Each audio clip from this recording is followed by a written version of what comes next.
हमें माला का सहारा लेकर के अपने श्वासों में मंत्र को बसाना है। फिर ऐसे अनुराग से युक्त हो जाना है कि जैसे हम श्वास के बिना जी नहीं सकते, ऐसे हम राधा के बिना न जी सके। बात यहाँ पहुंचनी ये कम, वो तो मतलब बहिर्मुख वृत्ति में फिर इसका धीरे धीरे हम अभ्यास अंतर्मुखता के करते हैं। जब अंतर्मुख वृत्ति हो जाती तो सही मानना, माला उठाने की इच्छा नहीं होती, सही मानना। और जहां एक माला ऐसे करो तो विक्षेप सा लगता है, जिनका प्रवेश है वो समझते होंगे। जैसे आप बैठे हो, प्रतिपल मंत्र का ध्यान हो रहा, आप ध्यान पूर्वक डूब रहे हो, अब उसमें प्रत्येक गुरिया सकलाना, उसको सुमेरु आने पर गिनती किस लिए सकलाना, ये सब बाधा सी लगती है। पर शुरुआत में अगर आप ऐसा करोगे तो आप वहां नहीं पहुंच पाओगे। वहां तक पहुंचने के लिए ये सहयोगी है।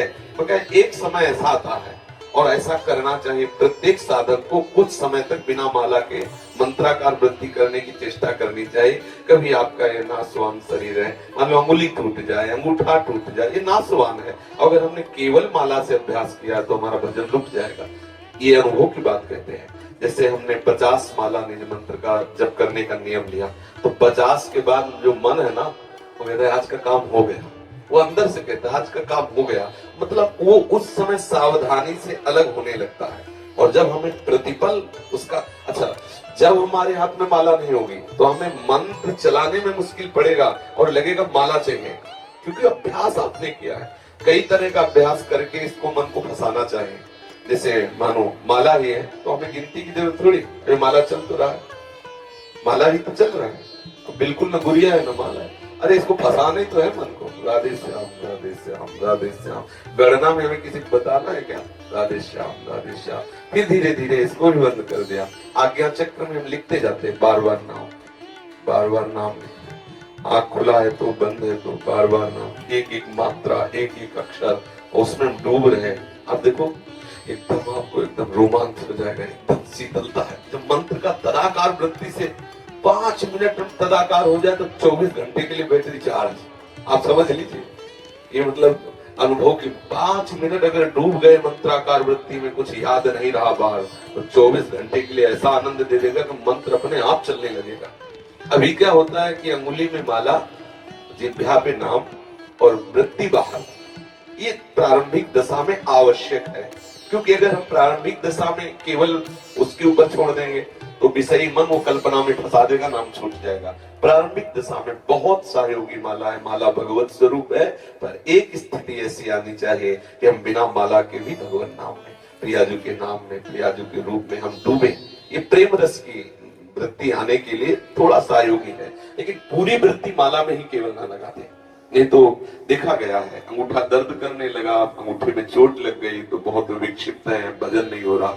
हमें ऐसी कमजोर स्थिति नहीं रखनी।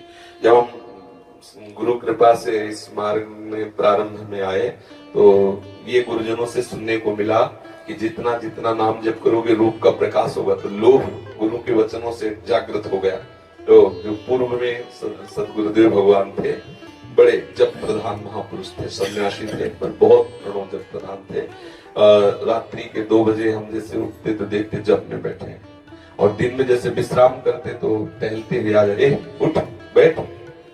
महाराज जी भी विश्राम कर रहे थे इसलिए लेट गए थे। नहीं, किसान को देखो, वो जंगलों में जैसे गंगा किनारे था ना, कहते किसान को देखो हल जोत रहा, एक अन्न प्राप्त करने के लिए वो विश्राम नहीं कर रहा, वो गया हल जोतने। तुम बाबा जी बनना चाहते हो, इस समय पढ़े, चलो बैठो। और जब और फिर उनके वचनों से लोभ हुआ कि नाम जब से, मंत्र जब से प्रभु का रूप आने लगता है तो कहीं ना कहीं आकर्षण तो होता है, तभी इस मार्ग में कोई कदम रखता है। अब उसको अब अगर कोई चूं भी बोले तो विक्षेप पड़े। फिर सदगुरुदेव भगवान से कहा कि कहीं कुछ बज रहा है, कहीं कोई बोल रहा है, कहीं कोई आवाज आ रही है तो मन बहुत विक्षेप हो, तो उनका इस पर सुधार करना है। हमें कहीं विक्षिप्त नहीं होना, कहीं उस संगीत आदि बज रहा तो एकदम विक्षेप होता। फिर हम साउंड पे खड़े होकर भजन शुरू किया। जैसे हम ब्रह्मांड में कहीं गाना चल रहा तो वहीं खड़े हो गए, बार बार मंत्राकार वृत्ति टूटने न पाए। थोड़ी देर परेशानी होती, फिर धीरे धीरे धीरे धीरे टीवी चल रही, बैठे मंत्राकार वृत्ति, उसका चित्र आकर्षित न कर पाए, उसका शब्द आकर्षित न कर पाए, पर समाज है वो हल्ला मचा है, खड़े हो गए बाजार में थोड़ी देर, मंत्राकार वृत्ति धीरे धीरे धीरे सब जगह पास हो गए। ये जैसे ट्रेनिंग दी जाती है ना, देखो जवान की, बिना युद्ध के वो सैकड़ों गोलियां बरसाता रहता, क्योंकि उसको अभ्यास चाहिए ना। तो हमको भी तो युद्ध करना है, न जाने कितनी प्रतिकूलता है, कोई गाली बक रहा है, कोई समाज की भीड़ है, कोई मनोरंजन के गाने गाए जा रहे हैं, कहीं कोई कुछ तो हम हर लुभावने और भयावने दोनों स्थिति में नाम को ऐसा दृढ़ कर ले, किसी भी स्थिति में नाम न।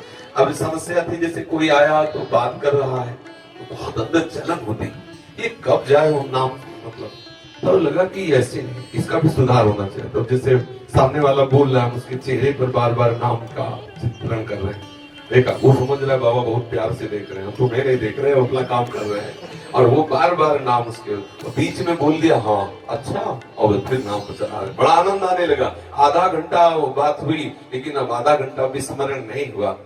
अगर बोलना है तो कोई सूक्ष्म बात भागवती बोल दो, चुप रहो, सामने वाले बोलने दो, और अपने अपने बस अपने चलने चाहे। धीरे धीरे ऐसी स्थिति आने लगती है कि आप शयन कर रहे हो, उठे, मंत्र चल रहा है, बड़ा आनंद।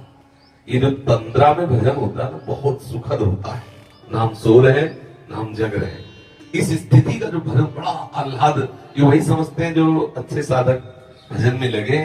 एक स्थिति होती है, न सो रहे न जग रहे, चेतना भी है और बाहर की चेतना भी नहीं, मंत्राकार वृत्ति है या भागवती चिंतन एकदम डूबा हुआ है। तो इस संत जन प्राय कई कई घंटे पड़े हैं, लेकिन उनको नींद में थोड़े हो, संत सोता नहीं है, जो भागवतिक महापुरुष वो सोते नहीं, उनका हृदय निरंतर भजन परायण रहता है। आंख मुंदी हुई हो सकता है तुम्हें लगे कि सो रहे, लेकिन वो सो नहीं रहे। हाँ बिल्कुल पक्की बात, अभ्यास में कमी नहीं रखनी चाहिए। माला में गांठ लगी है कि नहीं लगी, उससे क्या होगा। आप दोनों तरह की माला रख लो सिराने, देखो क्या होता है, क्या होता है। माला रखने से केवल काम नहीं चलेगा, अंदर भजन करने से काम चलेगा। हम निरंतर भजन परायण